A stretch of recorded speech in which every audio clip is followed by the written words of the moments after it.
Bismillahirrahmanirrahim. Alhamdulillah wassalatu wassalamu ala Rasulillah. Kita lanjutkan kembali ikhwah pembahasan kita dari kitab Radul Nadhir wa Junnatul Munadhir.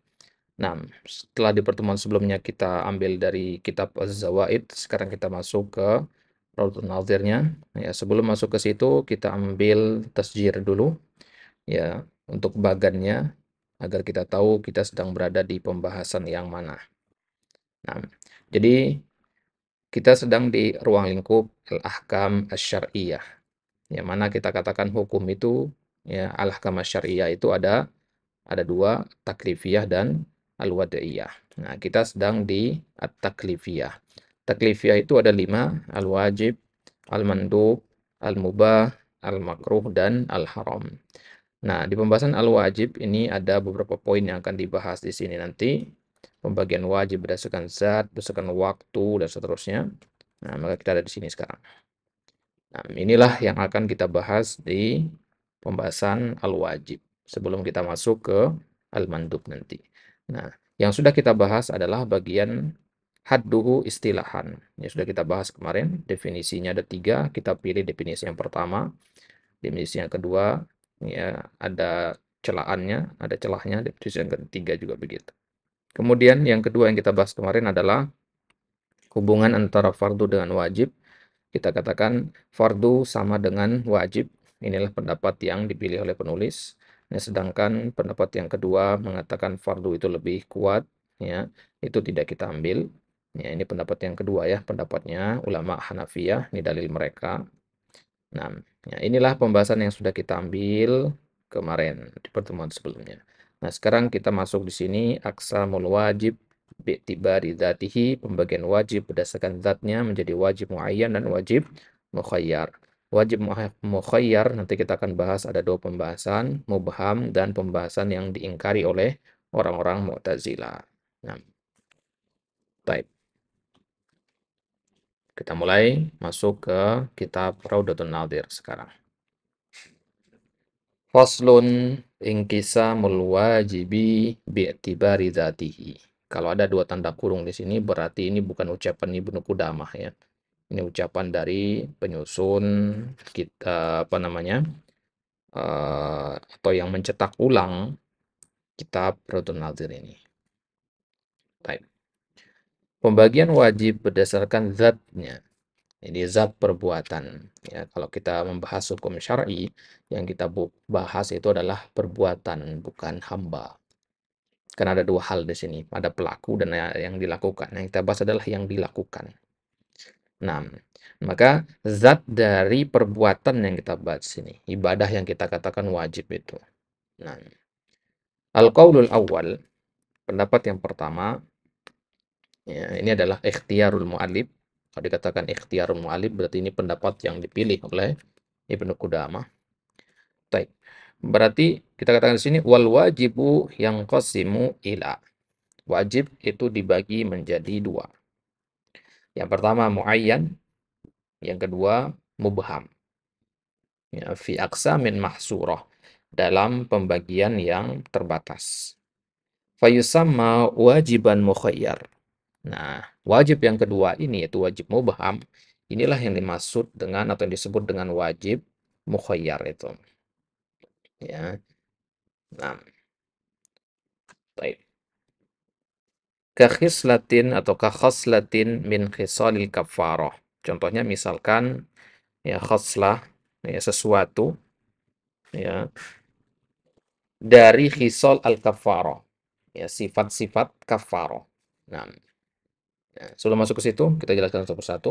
Jadi wajib itu dibagi menjadi muayyan dan mubham. Mubham itu nama lainnya adalah mukhayyar. Berarti boleh kita katakan wajib itu ada dua berdasarkan zatnya, muayyan dan mukhayyar.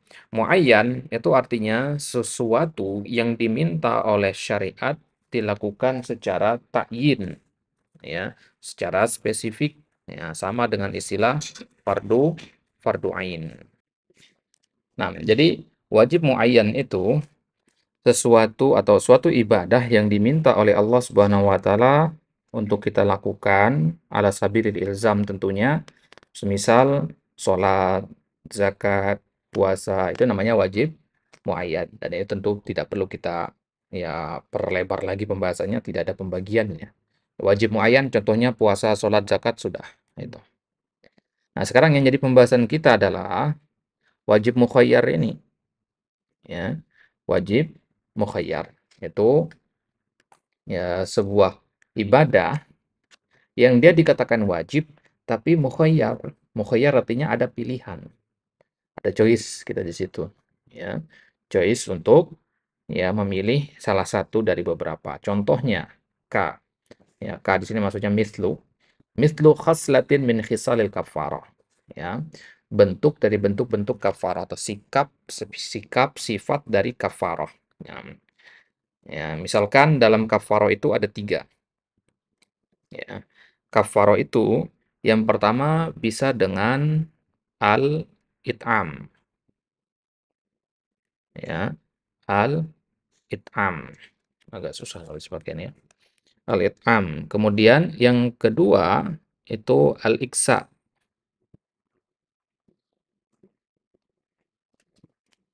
Kemudian yang ketiga itu al-i'taq. Ya, tadi kita i'taq.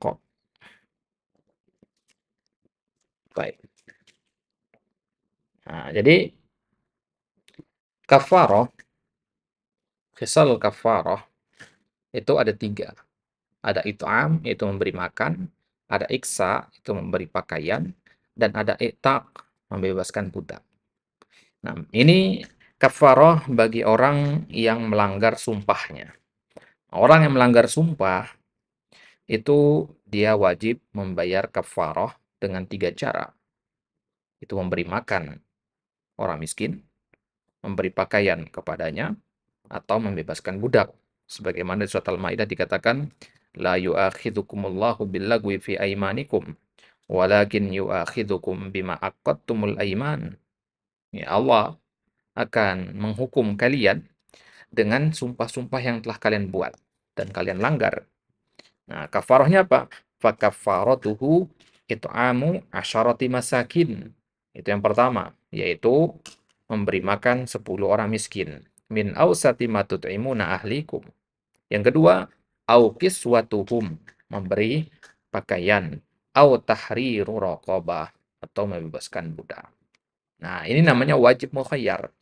Sebuah hal yang hukumnya wajib dikerjakan tapi kasih pilihan.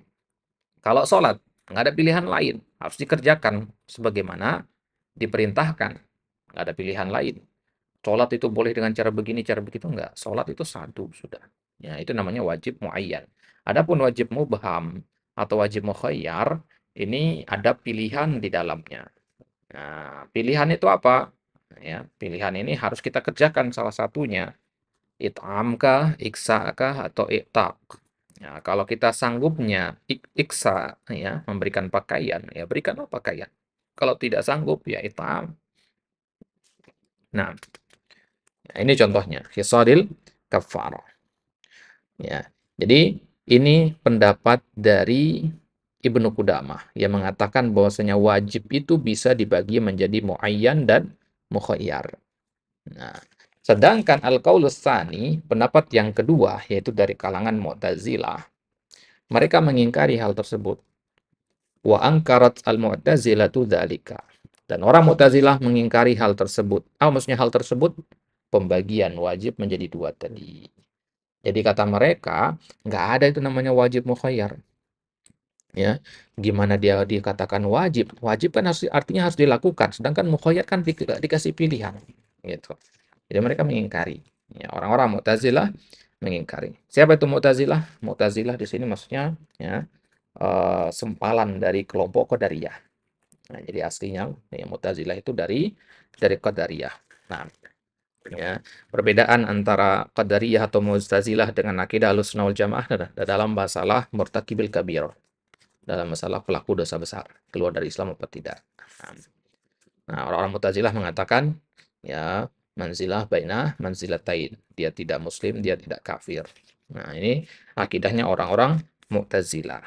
Nah, ya yang pencetusnya Mu'tazilah ini adalah Wasil bin Atha. Wasil bin Atha sama Amr bin Ubaid. di zamannya Hasan Al-Basri. Ya, mulai munculnya Mu'tazilah itu di zaman Al-Hasan Al-Basri rahimahullah. Baik. Jadi orang Mu'tazilah mengingkari pembagian wajib menjadi mukhayyar. Nggak ada namanya wajib mukhayyar itu. Ya. Nah, waqalu, dan mereka mengatakan la makna lil wujubi ma'at takhyir. Nggak ada gunanya mewajibkan sesuatu tapi dikasih pilihan. Wajib kamu kerjakan PR, ya, tapi saya kasih kamu pilihan antara ngerjakan apa tidak. Ini kan mutanaqid, bertentangan gitu kan. Nah, jadi itu kata-kata itu dari pendapat orang-orang Mu'tazilah. Jadi la ma'na lil wujub ma'at takhyir. Di mana at-takhyir la yajtami ma'al wujub. Ya. Dikasih pilihan dengan diwajibkan itu nggak bisa kumpul dalam satu hal. Kenapa? Karena keduanya mutanaqidain, bertentangan. Ya. Wajib artinya harus dikerjakan, takhyir boleh kerjakan, boleh tidak. Nah, taib. Ya, maka kita katakan pendapatnya Mu'tazilah ini adalah pendapat yang keliru. Nah, sekarang kita lihat dalil dari masing-masing pendapat. Jadi kita punya dua pendapat di sini sekarang yang mengatakan na'am ada wajib wajib mukhayyar dan yang mengatakan tidak ada wajib mukhayyar. Nah, dalil yang mengatakan adanya wajib mukhayyar yaitu Ibnu Qudamah, ya. Ya, mereka membawakan dalil di sini walana. Maksudnya wa adillatuna, dan dalil-dalil kami. Nah, dikatakan walana dalil-dalil kami, maksudnya dalil muallif di sini. Dan ini juga ada dalil jumhur kebetulan di sini ya. Walana di sini maksudnya wa jumhur wa Ibnu Qudamah. Taib. Walana annahu jaizun aklan wa syar'an. Wajib mukhayyar itu boleh secara akal dan secara syariat. Ya, wajib secara akal, ya, ya maksudnya apa? Wajib berdasarkan dalil akal. Ya, wajib secara dalil akal. Jadi kalau pakai logika, masuk akal adanya wajib mukhayyar itu. Kalau orang Mu'tazilah kan tadinya dalil akal dipakai kan. Nah, maka kita katakan enggak, kalau pakai dalil akal tetap boleh kok. Ini tetap ada gitu. Apalagi secara syariat gitu. Baik.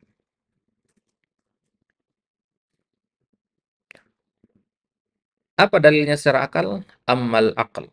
Adapun dalil secara akal adalah fa inna sayyida law qala li 'abdihi awjabtu 'alaika khiyatata hadzal qamis aw bina'a hadzal ha'id fi hadzal yawm ayyuhuma fa'altahu iktafaitu bih wa in taraktal jami'a qabtuka wa la ujibuhuma 'alaika ma'an bal ahadahuma la bi'ainihi ayyuhuma syi'ta kana kalaman ma'kulan.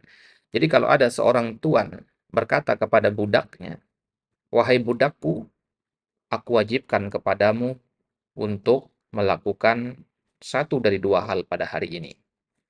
Ya. Yang pertama adalah menjahit baju. Yang kedua, membangun tembok.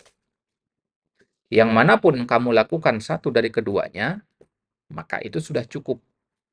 Tapi kalau kamu tinggalkan dua-duanya, sama-sama tidak kamu kerjakan, maka saya hukum kamu. Saya cambuk kamu, misalkan. Dan saya tidak mengharuskan kedua-duanya kamu kerjakan hari ini. Cukup satu saja. Tapi saya kasih kamu pilihan, mau menjahit atau bangun tembok. Gitu. Maka ucapan ini adalah ucapan yang makul amla. Makul. Ya, berarti secara akal bisa diterima, ya. Bisa diterima bahwasanya ya seseorang itu kalau memerintahkan sesuatu ya tetap wajib kan hukumnya di sini ya. Kalau si budak tadi tidak melakukan kedua-duanya diikop kan. Nah, sedangkan pengertian dari wajib itu matu ida bil iqab, sesuatu yang ibadah yang diancam dengan iqab. Nah, kalau si budak ini tidak melakukan ini, maka dia diancam dengan iqab. Kalau dia melakukan dua-duanya. Nah, kalau dia melakukan satu saja, maka dia telah melakukan perintah. Dan dikasih keluasan di situ mau melakukan yang A atau yang B. Baik.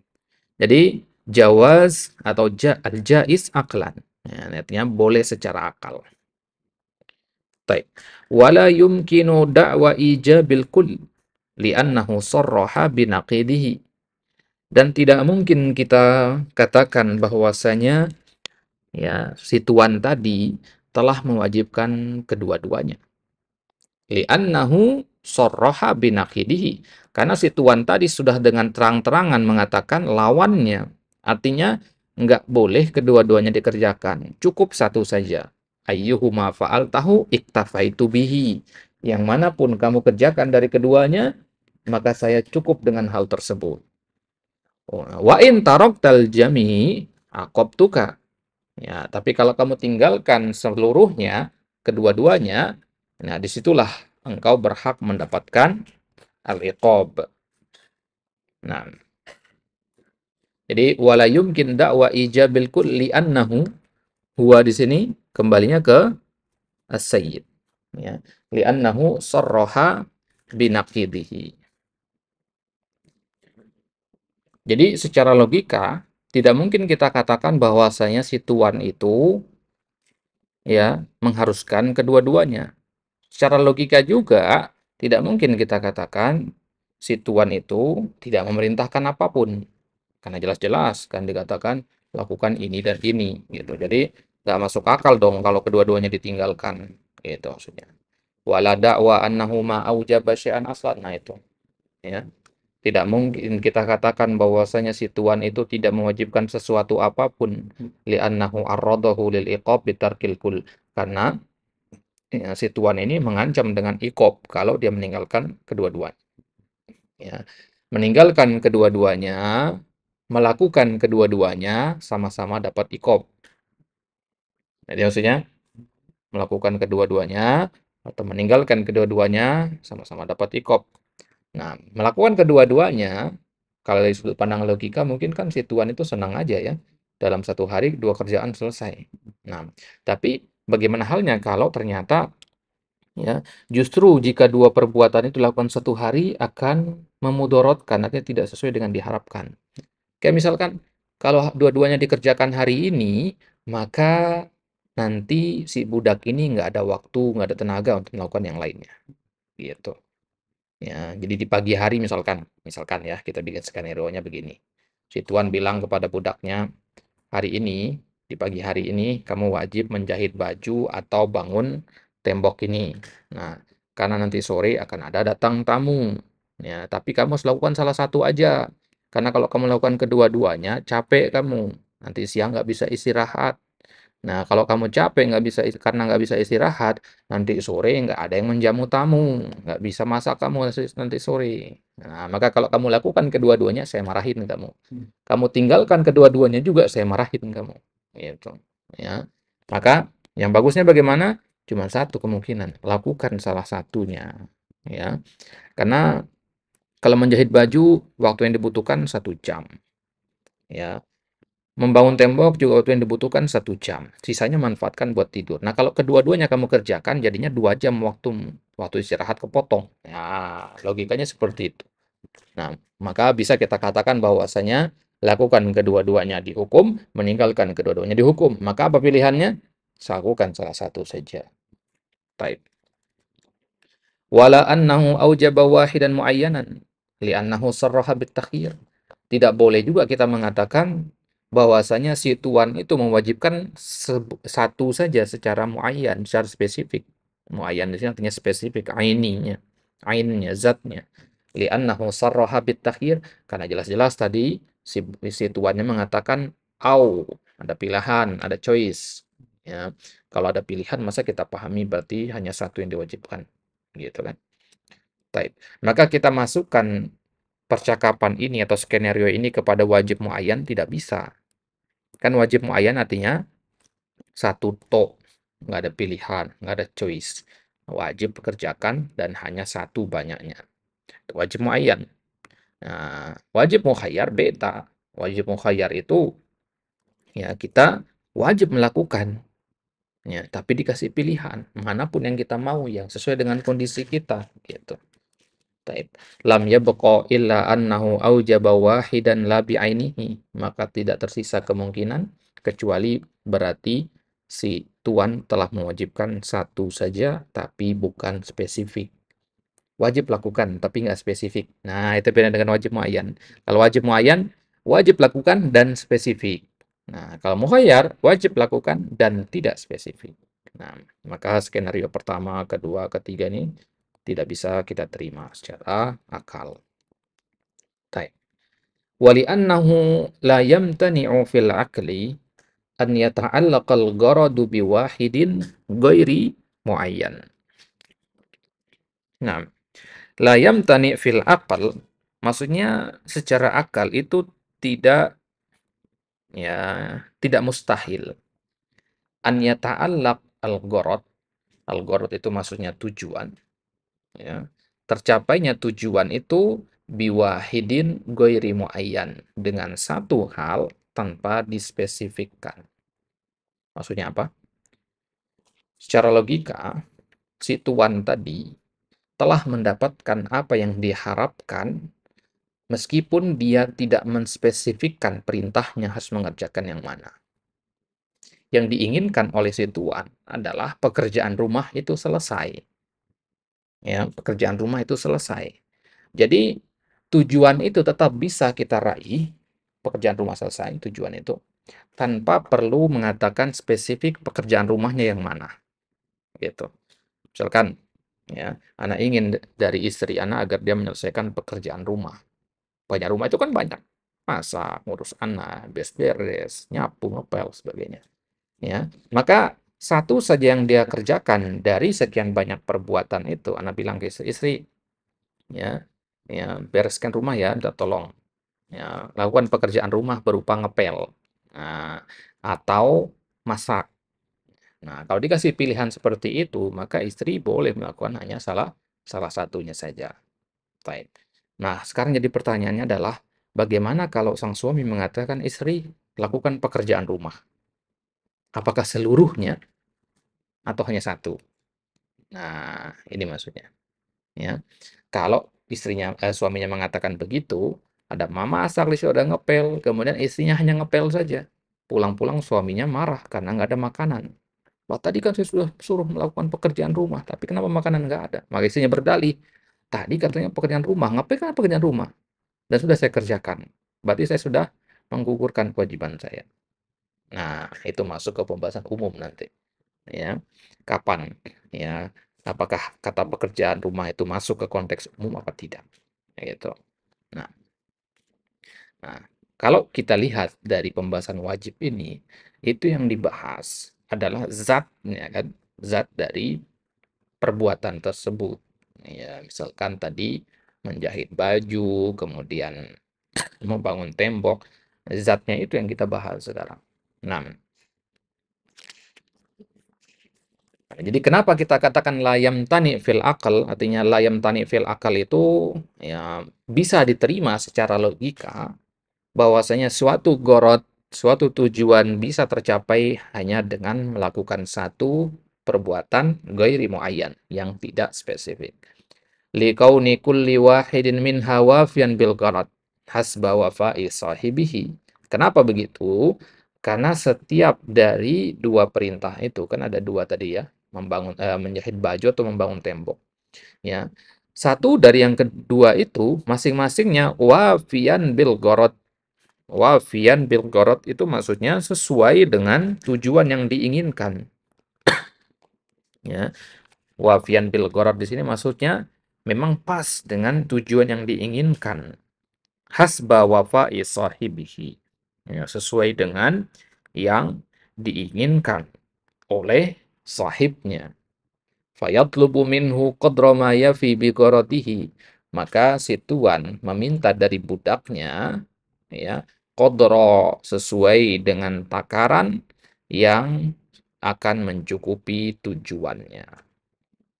Tujuan dari si tuan adalah hal yang diinginkan dengan mengatakan dua perintah itu adalah agar pekerjaan rumah selesai. Dan definisi pekerjaan rumah di kepala si tuan adalah dua hal ini. Nah, satu dari keduanya dikerjakan cukup kata dia. Itu gorotnya dia. Satu dari dua itu cukup gitu. Maka manapun yang dikerjakan dari salah satu dari dua tadi sudah mencukupi gorotnya, sudah tercapai targetnya hari itu gitu. Wa ta'yin fadlatun la yata'allaqu bihal gharad. Sedangkan mentakyin, ya, menspesifikkan sesuatu itu adalah fadlah, ya. Fadlah itu artinya zaid. ala qadril wajib, lebih dari kadar yang diwajibkan. Ya, kalau antum diperintahkan oleh syariat untuk berzakat 2,5 kilo, antum zakatnya 3 kilo, ya, ya setengah kilonya itu namanya fadlah. Nah, la yata'allaqu bihal gharad, tidak terkait dengan target yang ingin dicapai, ya. Sekarang kalau dikatakan tuan itu tadi gorotnya adalah satu saja cukup dari dua itu, ya. Kenapa tuannya nggak mengatakan, wahai budakku, jahitlah baju, sampai situ saja. Takyin kan jadinya kan. Nah, tidak ditakhir di situ. Nah, kalau ditakyin seperti itu, maka tidak akan tercapai tujuannya. Apa maksudnya? Kan tujuan si tuan tadi adalah selesainya pekerjaan rumah dengan salah satunya. Nah, kalau dia spesifikkan salah satu saja, ya, salah satu dari dua tadi, maka si budak ini akan paham, akan memahami dari situ bahwasanya, ya, dia nggak boleh melakukan yang lain juga. Kesempatannya terbatas, gitu. Nah, sedangkan si tuan ini ingin menyampaikan di sini, ya, bahwasanya pekerjaan rumah itu ada dua. Manapun yang kamu kerjakan, tercapailah gharad, gitu. Makanya di situ tidak ditakyin, gitu maksudnya. Logikanya yang lain misalkan begini. Anda bilang ke istri, masak atau ngepel, boleh kerjakan salah satunya. Nah, masak atau ngepel. Karena definisi pekerjaan rumah bagi Anda adalah masak atau ngepel. Itu yang paling, ya, paling krusial, paling penting bagi Anda. Nah, maka ketika istri melakukan salah satunya, sudah gugurlah kewajiban dari dirinya. Nah, nah, lantas kenapa Anda tidak mengatakan salah satu aja? Misalkan Anda bilang ke istri, istri, masaklah.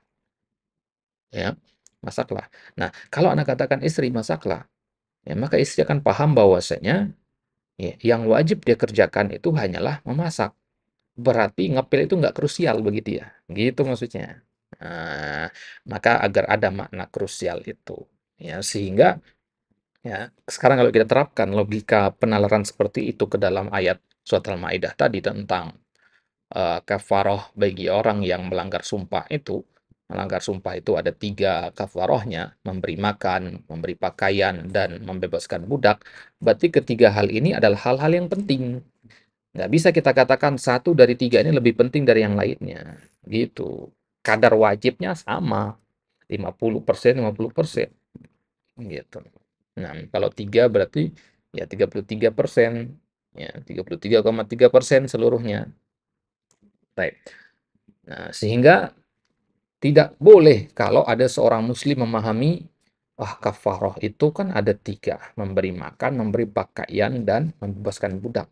Membebaskan budak ini paling mahal ini, berarti membebaskan budak ini yang paling penting. Nggak begitu pemahamannya. Ya, ketiga-tiga ini dalam konteks kafaro sama hukumnya, tapi kalau dalam konteks yang lain, bersedekah dengan 5 juta dengan membebaskan budak, tentu lebih tinggi membebaskan budak. Kenapa? Karena itu bukan konteks kafaro. Tapi dalam konteks kafaro, maka semua-semuanya yang 3 itu nilai wajibnya sama di hadapan Allah. Ya, jadi boleh kita lakukan, ya, salah satunya, dan tidak boleh kita menganggap yang satu kadar wajibnya lebih tinggi daripada yang lainnya. Baik, itu dalil secara logika. Dalil secara logika. Karena tadi orang Mu'tazilah pakainya logika, ya, kita bantah dengan logika juga. Baik. Dalil kedua, al-wuqu' asy-syar'i. Adapun asy-syara', secara syariat, bantahan kita atau kemungkinan terjadinya wajib mukhayyar itu secara syariat apa? Itu tadi khisalul kafarah tadi. Bal i'taqur raqabah bil idofah ila i'taqil abid wa tazwijul mar'ah at-talibah lin nikah min ahadil kufu'ainil khatibain wa aqdul imamah li ahadir rajulaini salihaini laha wala sabila ila ijabil jami' fa ajma'atil ummatu ala anna jami'a khisalil kafarah wajru wajib. Nah, secara syariat apa dalilnya? Ya adanya khisal kafaroh. Kan ada di Al-Quran tadi surat Al-Maidah. Ya ada juga di dalam hadis-hadis Nabi. Nah itu. bal i'taqur raqabah bil idofa ila i'taqil abid. Nah, maka ya, membebaskan budak ila i'taqil abid, ya, dalam masalah itu tadi ya, dalam masalah kafarah itu satu contohnya ya, khisal kafarah. Yang kedua, tazwijul mar'ah, dalam menikahkan seorang perempuan yang minta untuk dinikahkan dengan salah seorang dari dua kufu. Ada dua orang laki-laki datang ke rumahnya untuk meminang si perempuan ini, dan dua laki-laki ini sama-sama kufu dengan si perempuan tadi, baik dari status sosial, kekayaan, agama, dan sebagainya, sama. Nah, maka kita katakan di situ tidak masuk akal dong kalau kita malah nggak jadi nikahkan si anak itu. Ya, kita nggak jadi nikahkan si anak itu dengan kedua-duanya. Nggak masuk akal juga kalau nikahkan kita dengan dua-duanya. Gimana ada dua orang suami, gitu kan? Nah, maka satu kemungkinan yang tersisa yaitu kita nikahkan salah satu dari keduanya. Baik, itu contoh secara syariat itu diperbolehkan gitu. Mungkin terjadi secara syariat.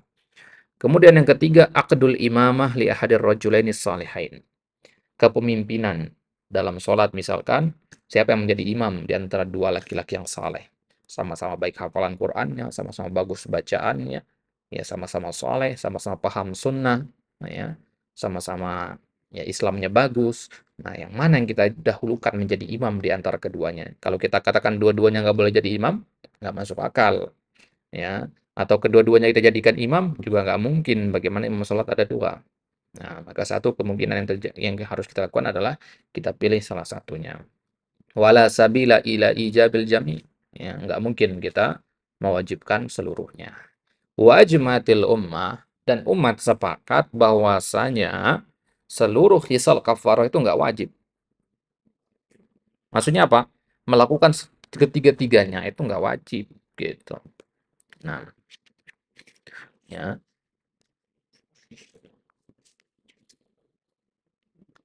taib. Artinya kalau ada orang yang ingin melakukan ketiga-tiganya, ya, dia lakukan ketiga-tiganya misalkan dalam masalah hisal kafarah tadi, it'am, iksa dengan ya tahrir raqabah, ya maka kita katakan ya tidak masalah. Hmm.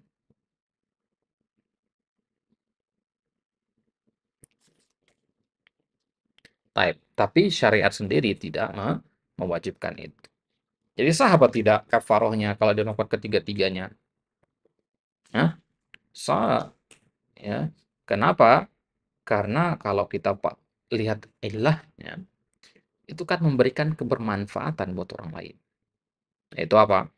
Beri makan, manfaat orang lain, beri pakaian, membebaskan budak, itu memberi manfaat kepada orang lain, sedekah kan. Nah, maka selama perbuatan itu hal yang positif, ya tentu kalau kita lakukan tentu bernilai pahala. Cuman yang diterima oleh Allah sebagai ibadah yang wajib itu cuma satu dari tiga tadi. Gitu. Antum disuruh sedekah dengan 5.000, ya, ya sedekahnya malah 15.000.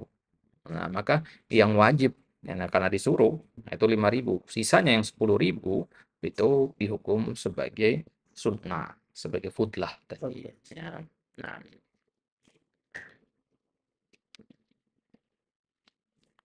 taib. Fa'in kila, jika dikatakan, artinya ada bantahan di sini. Bantahan pertama untuk pendapat yang pertama. Apa pendapat yang pertama? Yang mengatakan bahwasanya ada yang namanya wajib mukhayyar.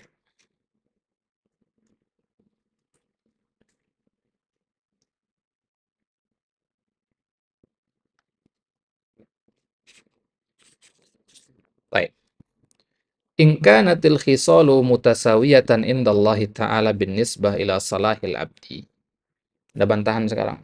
Kalau khisal kafarah itu sama di sisi Allah dari sisi kebaikan bagi hamba, ya kan, memberi makan dan sebagainya itu kan adalah hal-hal yang baik, ya. Itu adalah salahil abdi di situ. Fayan bagi an yujibal jami taswiyatan bainal mutasawiyat. Kalau kita katakan memberi makan itu baik, memberi pakaian itu baik, membebaskan budak itu baik, ada solahil abdi di dalamnya, ya maka seharusnya berarti ya semuanya diwajibkan, gitu. Berarti kafarah itu semuanya harus dikerjakan. Taswiyatan bainal mutasawiyat, menyamakan seluruhnya. Gitu. Wa in tamayyaza ba'duha biwasfin. Ya, meskipun sebagiannya beda dengan yang lain dari sisi sifatnya. Misalkan memberi makan kan beda sifatnya dengan memberi pakaian. Benda yang diberikan beda. Gitu. Nah, yan bagi an yakuna huwal wajiba ainan. Berarti wajib aini namanya ini. Wajib muayyan. Kenapa wajib muayyan? Karena dikatakan memberi pakaian. Berarti memberi make up nggak masuk. Itu kan? Spesifik nggak? Spesifik. Memberi makan. Berarti memberi minum nggak masuk. Gitu maksudnya. Memberi kendaraan nggak masuk. Gitu. Berarti kafarah tuh nggak bisa dengan memberi kendaraan. Harus dengan pakaian atau makanan atau membebaskan budak. Gitu. Nah sekarang dari sisi kalau kita katakan 3 dari 100, pilih 3 buku dari 100 buku, muayyan apa tidak yang 3 ini? Ya, muayyan secara logika kan? Muayyan. Nah, berarti sekarang muayyan apa tidak itu relatif begitu maksudnya. Kalau pilihannya hanya ada 2, kemudian Anda bilang ambil satu, nah itu muayyan. Ya, muayyan. Tapi kalau pilihannya ya ada 100, Anda bilang ambil 2, gimana? Muayyan apa enggak? Ada 100 buku, ya. Anda bilang ambil 2. Muayyan, artinya angkanya semakin jauh jaraknya, itu semakin spesifik artinya, gitu. Ya, spesifik itu kan maksudnya begini, ya, dari buku yang ada di meja ini, Anda tunjuk satu buku, muayyan berarti kan, berarti bukan buku yang lain maksudnya, gitu. Nah, baik. Maka di sini dikatakan kalau kafaroh itu berbeda-beda, ya, berbeda-beda dari sisi sifatnya, meskipun dia berbeda-beda dari sisi sifatnya, ya, tapi kan dia punya sifat pembeda, karakteristik pembeda dengan yang lainnya. Meskipun sama-sama wajib. Memberi makan, wajib. Memberi pakaian, wajib. Membebaskan budak, wajib. Sama-sama wajib. Tapi pembedanya apa? Pembedanya adalah karakteristiknya. Ya, kekhususannya apa? Memberi makan ya, yang diberikan makan pokok. Kemudian memberi pakaian yang diberikan ya pakaian. Ya, kemudian membebaskan budak ya budak. Begitu. Nah, nah sekarang kalau kita katakan kenapa syariat mengatakan kafaroh itu dengan membebaskan budak dengan memberi makan, kenapa nggak bisa memberi kendaraan? Gitu kan? Berarti syariat telah melakukan ta'yid. Setelah menspesifikkan berarti di situ. Gitu. Nah, ini bantahan mereka mengatakan bahwasanya nggak ada namanya wajib mukhayyar itu. Kenapa? Karena semau mukhayyar apapun dia pasti ta'yin juga jatuhnya. Gitu. Ya. Mau dikasih pilihan seluas apapun, ujung-ujungnya spesifik juga gitu. Karena spesifiknya sesuatu itu dilihat dari sudut pandang yang berbeda. Kalau anak katakan Muhammad, di ruang kelas ini ada satu orang namanya Muhammad. Di ruang kelasnya ada 50 orang. Ada satu namanya Muhammad. Maka spesifik di situ namanya muayyan. Tapi bayangkan kalau dalam ruangan ini seluruhnya namanya Muhammad. Nana bilang, Muhammad maju ke depan. Muayyan nggak jadinya? Enggak kan? Jadi muayyannya sesuatu itu tergantung kepada sampel-sampel yang lainnya yang tidak disebutkan gitu. Nah, sekarang apa sampel-sampel yang tidak disebutkan itu? Ketika kita mengatakan memberi makan, kemudian memberi pakaian, membebaskan budak, sampel apa yang tidak disebutkan di situ? Itu dia. Nah, jadi nggak bisa kita menghukumi satu hal hanya melihat kepada benda itu saja atau dengan kata lain objektif. Kita juga harus subjektif, harus juga membandingkannya dengan nisbah kepada benda-benda yang lain atau yang lainnya. Baik, kulna, maka kita katakan bantahan ya. Walima kultum inna lil af'ali sifatin fi dzatiha li ajliha yujibuha Allah Subhanahu. Bantahan kita adalah berupa pertanyaan.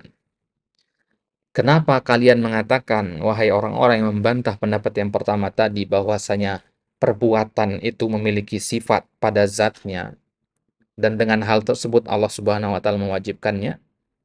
bal al-ijabu ilai lahu an yukhassisa minal mutasawiyati wahidan bil ijab walahu an yujiba wahidan ghairu muayyan waj'alu manat at-taqlib ikhtiyar al-mukallaf liyashula alaihi al-imtithal. Jadi, kenapa kalian katakan bahwasanya Allah mewajibkan suatu perbuatan karena sifat yang ada pada perbuatan itu? Kenapa kalian katakan bahwasanya Allah mewajibkan kafaroh dengan memberi makan karena memberi makan itu ada maslahat buat hamba? Itu bukan kesimpulan yang benar, cara berpikir yang benar. Yang benar adalah terserah Allah mau mewajibkan kafaroh itu dengan apa, gitu. Ya. Nah, kenapa? Karena Allah melihat kepada kemampuan hamba dalam melakukannya, bukan kepada jenis perbuatan itu memberi manfaat kepada orang lain apa tidak. Dari mana untuk menyimpulkan kalau Allah mewajibkan kafaroh itu dengan 3 hal tadi, karena 3 hal ini yang bermanfaat. Dalilnya apa? Gitu. Memang Allah ingin agar kita berbuat atau bermanfaat bagi orang lain. Ya, tapi tidak dengan cara seperti itu. Dalilnya mana? Nah, kita katakan bahwasanya Allah mewajibkan kafaroh yang 3 ini meskipun ketiga-tiganya memberikan manfaat bagi hamba bukan atas dasar itu, tapi atas dasar memang Allah melihat kepada kemampuan dari si mukallafnya, kemampuan dari manusianya. Nah, kalau seandainya Allah mewajibkan kafarah itu dengan memberikan kendaraan, tidak semua orang punya kendaraan. Tapi kalau makanan dan pakaian semua orang insya Allah punya. Ya, tentunya yang dasar-dasar.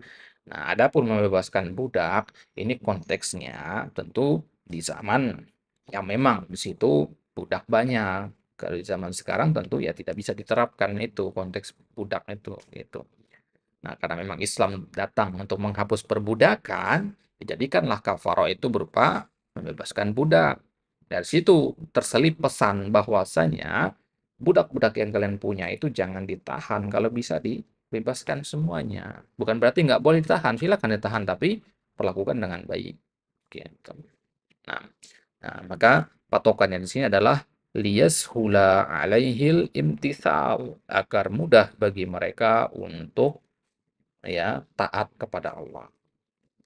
Baik, ini bantahan kita untuk ya bantahan pertama. Ya, nah, lihat di sini ya saling bantah berarti ya. Jadi Ibnu Qudamah punya pendapat yang pertama, Mu'tazilah punya pendapat yang kedua, yes or no. Ya, Ibnu Qudamah mengatakan yes, Mu'tazilah mengatakan no. Nah, kemudian ada segolongan orang yang membantah Ibnu Qudamah tadi yang mengatakan yes itu. Maka bantahan tadi dibantah lagi oleh Ibnu Qudamah dengan 2 bantahan. Itu bantahan yang pertama barusan. Nah, nanti kita akan ambil al-jawabus tsani, bantahan yang kedua untuk bantahan atas pendapat yang pertama. Ya, saya pahami. Bantahan pertama untuk pendapat yang pertama, itu yang tadi. Ya, kalau untuk pendapat yang kedua, ngapain kita bantah? Nah, ya, sudah kita bantah tadi ya. Nah, pendapat Mu'tazilah yang mengatakan bahwasanya tidak ada namanya wajib mukhayyar sudah kita bantah kan? Yaitu dengan apa tadi? Ya, dengan mengatakan secara logika dan secara syar'an. Jaizun aklan wa syar'an. Nah, naktafi bihadza. Insyaallah di kesempatan selanjutnya kita lanjutkan lagi dari halaman 25 ini. Ya, untuk ya PowerPoint-nya atau slide-nya, jika ada yang berminat nanti bisa tulis di kolom komentar, kita kirimkan link untuk download-nya. Baik. Naktafi bihadza wa sallallahu ala nabiyina Muhammadin wa ala alihi wa sahbihi wasallam wa akhiru da'wana alhamdulillahi rabbil alamin.